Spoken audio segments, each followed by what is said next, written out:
دینی اسلامی بھائیوں، نوجوان ساتھیوں، آواز سن رہی اسلامی خواتین، ملت اسلامیہ،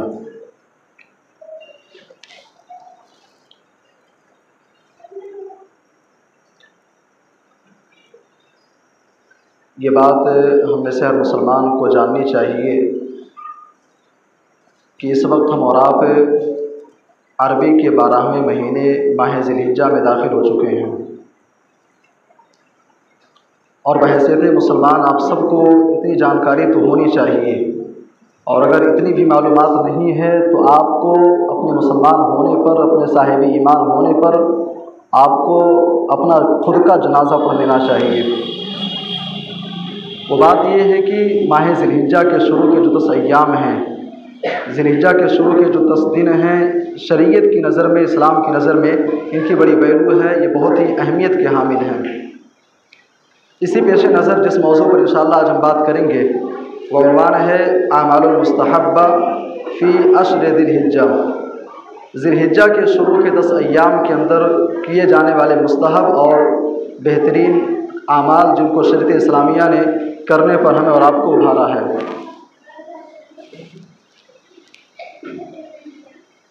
سامعین کرام، قرآن حکیم کے 30ویں پارے سے سورۃ الفجر کی چند آیتیں آپ کے سامنے تلاوت کی گئی ہیں۔ سورۃ الفجر کے اندر اللہ تبارک و تعالیٰ نے 5 چیزوں کی قسم کھائی ہے۔ والفجر قسم ہے فجر کی، ولیال عشر قسم ہے 10 راتوں کی، والشفع والوتر قسم ہے جفت کی، قسم ہے طاق کی، واللیل اذا یسر قسم ہے رات کی جب وہ چلی جائے۔ سورہ فجر کے اندر اللہ تبارک و تعالیٰ نے ان 5 چیزوں کی قسم کھائی ہے۔ اس کے بعد قرآن کہتا ہے کہ حل فی ذلک قسم لذی حجر، کیا ان چیزوں کی قسم کھانے کے اندر عقل مندوں کے لیے کچھ نصیحت کی چیزیں ہیں کہ نہیں ہیں؟ صاحب عقل لوگ، اہل دانش لوگ، عقل مند لوگ ان چیزوں کے اندر ذرا غور کریں، کیا اللہ نے ان چیزوں کی قسم کھائی ہے؟ کیا اس کے اندر حکمت کیا ہے؟ آخر وجوہات کیا ہیں؟ اللہ تبارک و تعالیٰ نے 5 چیزوں کی قسم کھانے کے بعد پہلے فجر کی قسم کھائی، اس کے بعد 10 راتوں کی قسم کھائی۔ عبداللہ ابن عباس رضی اللہ تعالیٰ عنہ کہتے ہیں کہ 10 راتوں سے مراد ماہ ذی الحجہ کے شروع کے 10 ایام ہیں۔ 10 دنوں کی قسم کھانے کے بعد قرآن حکیم 3 قوموں کا تذکرہ کرتا ہے۔ جب سے دنیا بنی ہے، اس دنیا کے اندر بہت ساری امتیں آئی ہیں، بہت ساری قومیں اس دنیا کے اندر آئی ہیں۔ ان قوموں میں سے اللہ تبارک و تعالیٰ نے 3 قوموں کا تذکرہ کیا۔ قوم عاد کا اللہ نے ذکر کیا، قوم سمود کا، اور قوم فرعون کا اللہ نے ذکر کیا۔ الم تر کیف فعل ربک بعاد ارم ذات العماد التی لم یخلق مثلها فی البلاد۔ اللہ تبارک و تعالیٰ نے 5 چیزوں کی قسم کھانے کے بعد اس کے فوراً بعد اللہ تبارک و تعالیٰ نے قوم عاد کا تذکرہ کیا۔ اپنے نبی کو خطاب کرتے ہوئے فرمایا کہ اے نبی، الم تر کیف فعل ربک بعاد، کیا آپ نے نہیں دیکھا کہ تمہارے رب نے قوم عاد کے ساتھ کیا کیا؟ ارم ذات العماد التی لم یخلق مثلها فی البلاد، قوم عاد دنیا کی ایسی قوم تھی، اس کے جیسی قوم اللہ تبارک و تعالیٰ نے دنیا کے اندر دوبارہ پیدا ہی نہیں کیا۔ وثمود الذین جابوا الصخر بالواد، اے نبی صلی اللہ علیہ وسلم، کیا آپ نے قوم ثمود کے واقعے کو نہیں پڑھا؟ قوم ثمود جو بہت ہی طاقتور تھے، جو پہاڑوں کو تراش کر کے مکان بنایا کرتے تھے۔ وثمود الذین جابوا الصخر بالواد وفرعون ذی الاوتاد، اے نبی کیا آپ نے قوم فرعون کے واقعے کو نہیں پڑھا؟ فرعون کو اللہ تبارک و تعالیٰ نے کس طریقے سے دریا کے اندر غرق کیا، لیکن دریا نے اسے قبول نہ کیا۔ آج بھی مصر کے عجائب گھر کے اندر اس کی لاش رکھی ہوئی ہے۔ وفرعون ذی الاوتاد الذین طغوا فی البلاد فاکثروا فیہا الفساد فصب علیہم ربک صوت عذاب۔ اللہ تبارک و تعالیٰ نے قوم عاد کو تباہ کر دیا، قوم ثمود کو تباہ کر دیا، قوم فرعون کو اللہ تبارک و تعالیٰ نے تباہ کیا۔ مفسرین کہتے ہیں کہ اللہ تبارک و تعالیٰ نے 5 چیزوں کی قسم کھانے کے بعد 3 ہلاک شدہ قوموں کا اللہ نے ذکر کیا۔ دراصل اشارہ یہ ہے، ہمارے اور آپ کے لیے میسج یہ ہے، اے مسلمانوں، ذرا غور کرو کہیں ایسا تو نہیں ہے قوم سمود والے اعمال تمہارے اندر تو نہیں پائے جا رہے ہیں، کہیں ایسا تو نہیں ہے تمہارے اندر بھی وہ حرکتیں اور وہ چیزیں تمہارے اندر پائی جا رہی ہیں جو چیزیں قوم سمود کے اندر تھی، جو چیزیں قوم فرعون کے اندر تھی، کہیں ایسا تو نہیں ہے وہ حرکتیں، وہ گناہ اور وہ معصیت، وہ اللہ کی نافرمانی کی تم بھی تو نہیں کر رہے ہو؟ اگر ویسی حرکتیں کر رہے ہو تو اللہ کے عذاب کا پھر انتظار کرو۔ ان تینوں قوموں کے اندر جہاں بہت ساری خرابیاں تھیں، ایک جرم یہ تھا ان کا کہ اللہ کے نافرمان تھے، اللہ کے ناشکرے تھے، اللہ کی نافرمانی کرنے والے تھے۔ بھائی اللہ نے بہت ساری نعمتوں سے نوازا تھا، اللہ کے انعامات ملنے کے بعد اللہ کی نعمتوں کی ناشکری کرتے تھے۔ دراصل اشارہ یہ ہے وَلَيَالٍ عَشْرٍ، قسم ہے 10 راتوں کی، ذی الحجہ کے 10 دنوں کی قسم کھا کر کے اللہ تبارک و تعالیٰ بتانا چاہتا ہے میرے بندو 10 ایام جو ہیں یہ بہت ہی قیمتی ہیں، بہت ہی مہتوپورن ہیں، ان کی بہت زیادہ اہمیت ہے شریعت کی نظر میں، لہٰذا ان ایام کی تم قدر کرو۔ اگر قدر نہیں کرو گے تو جس طریقے سے سابقہ امتیں ہلاک کر دی گئی تمہارا بھی انجام وہی ہونے والا ہے۔ 10 دنوں کی اللہ نے قسم کھائی، یہ 10 ایام بہت ہی قیمتی ہیں بھائی، عبادت کے اعتبار سے، ثواب کے اعتبار سے، فائدے کے اعتبار سے یہ ایام بہت ہی قیمتی ہیں۔ بلکہ شیخ الاسلام ابن تیمیہ رحمہ اللہ سے سوال کرنے والے نے سوال کیا، ان 10 ایام کے تعلق سے پوچھا۔ شیخ الاسلام ابن تیمیہ رحمہ اللہ کہتے ہیں ذی الحجہ کے شروع کے 10 ایام جو ہیں یہ دنیا کے سب سے قیمتی ایام ہیں، دنیا کے سب سے قیمتی ایام ہیں۔ سال کے 12 مہینے کے اندر اللہ تبارک و تعالیٰ نے بہت سارے قیمتی ایام بنائے ہیں، لیکن سال کے 12 مہینوں میں جو مقام، جو ویلو، جو اہمیت اور جو شرف، جو فضل ذی الحجہ کے شروع کے 10 دنوں کو حاصل ہے، دنیا کے اندر کسی اور دن کو وہ مقام، وہ حیثیت حاصل نہیں ہے۔ لہٰذا ان ایام کی قدر ہونی چاہیے، ان ایام کی قدر کرنی چاہیے۔ بھائی اللہ تبارک و تعالیٰ نے ہماری زندگی کے اندر پھر سے ایام ہمارے درمیان لوٹائے ہیں، ہمیں ہونا چاہیے کہ ہم ایام کی قدر کریں، ان ایام سے فائدہ اٹھائیں، اس نعمت کو اپنی زندگی کے لیے ہم، آخرت کی زندگی کے لیے ہم بھائی ان ایام کے اندر عبادت کر کے آنے والی زندگی کو ہم سنوارنے کا کام کریں۔ بہرحال ان ایام کے تعلق سے ہمارے اور آپ کے لیے جو چند پیغامات شریعت اسلامیہ کی نظر میں ہیں، پہلا پیغام یہ ہے کہ ہمیں اور آپ کو ان ایام کے اندر سب سے پہلا کام یہ کرنا ہے کہ اعمال صالحہ میں بڑھ چڑھ کر کے حصہ لینا ہے۔ الاجتہاد فی الاعمال الصالحہ، نیک کاموں میں بڑھ چڑھ کر کے حصہ لینا ہے۔ بھائی اب نیکی کسی بھی انداز میں ہو، اعمال صالحہ کسی بھی انداز میں ہو، نماز پڑھنا ہے، روزے رکھنے ہیں، تلاوت قرآن کرنی ہے، غریبوں کی مدد کرنی ہے، بھوکوں کو کھانا کھلانا ہے، کسی پیاسے کو پانی پلانا ہے، نیکی کسی بھی انداز میں ہو، ان 10 ایام کے اندر ہماری کوشش یہ ہونی چاہیے اگر حقیقت میں اللہ پر ایمان ہے، رسول پر ایمان ہے، دین اور شریعت والے ہو، تمہارے دل کے اندر اگر ذرہ برابر بھی ایمان باقی ہے تو تمہارے دل کے اندر سے یہ آواز آنی چاہیے کہ اس 10 ایام کے اندر ہم اللہ کی زیادہ سے زیادہ عبادت کریں گے۔ سنن نبی داؤد کی روایت ہے، عبداللہ ابن عباس رضی اللہ تعالیٰ عنہ کہتے ہیں اللہ کے نبی صلی اللہ علیہ وسلم نے فرمایا ما من ایام الامن الصالح فیہا احب الی اللہ من هذه الايام، یعنی ایام العشر، اللہ کے نبی نے فرمایا سال کے 11 مہینے 20 دن کو ایک سائیڈ میں کر دیا جائے، 10 ایام اللہ تبارک و تعالیٰ کی نظر میں جتنے زیادہ پسندیدہ ہیں، جتنے زیادہ محبوب ہیں، سال کی کسی اور دن کی عبادت اللہ کو اتنی زیادہ پسندیدہ اور اتنی زیادہ محبوب نہیں ہے۔ صحابہ نے سوال کیا اللہ کے نبی وَلَا الْجِهَادُ فِي سَبِيلِ اللَّهِ، اے اللہ کے نبی صلی اللہ علیہ وسلم اگر کوئی انسان اللہ کی راہ میں جہاد کرتا ہے، کیا جہاد سے بھی زیادہ افضل ان ایام کی ویلو اللہ کی نظر میں ہے؟ آپ نے فرمایا وَلَا الْجِهَادُ فِي سَبِيلِ اللَّهِ، اے میرے صحابہ اگر ان 10 ایام کے اندر کوئی شخص اللہ کی راہ میں جہاد بھی کرتا ہے تو جہاد سے بھی زیادہ افضل یہ ایام ہیں۔ اگر کوئی انسان اللہ کی راہ میں جہاد کرنے جاتا ہے، بھائی ایک مجاہد جہاد کا ثواب بہت زیادہ ہے، لیکن انسان ایک شخص ان 10 ایام کے اندر اللہ کی بندگی کرتا ہے، اللہ کی عبادت کرتا ہے، اور ایک شخص سال کے 11 مہینے جہاد کرتا ہے، مجاہد کو وہ مقام حاصل نہیں ہے، وہ ثواب حاصل نہیں ہے جو ان 10 ایام کے اندر عبادت کرنے والے، نیکی کرنے والے ایک مسلمان کو، ایک صاحب ایمان کو حاصل ہے۔ لیکن اللہ کے نبی نے فرمایا کہ ایسا انسان جو اللہ کی راہ میں جہاد کرنے کے لیے نکلا اور اللہ کی راہ میں شہید کر دیا گیا، ہاں اس کا مقام زیادہ ہے۔ میرے بھائی اور دوستو پہلا کام یہ کرنا ہے ہمیں اور آپ کو ان 10 ایام کے اندر ہم زیادہ سے زیادہ اعمال صالحہ میں بڑھ چڑھ کر کے حصہ لیں۔ ایک تابعی گزرے ہیں سعید بن جبیر، تابعی، آپ جانتے ہیں کہ تابعی کسے کہتے ہیں؟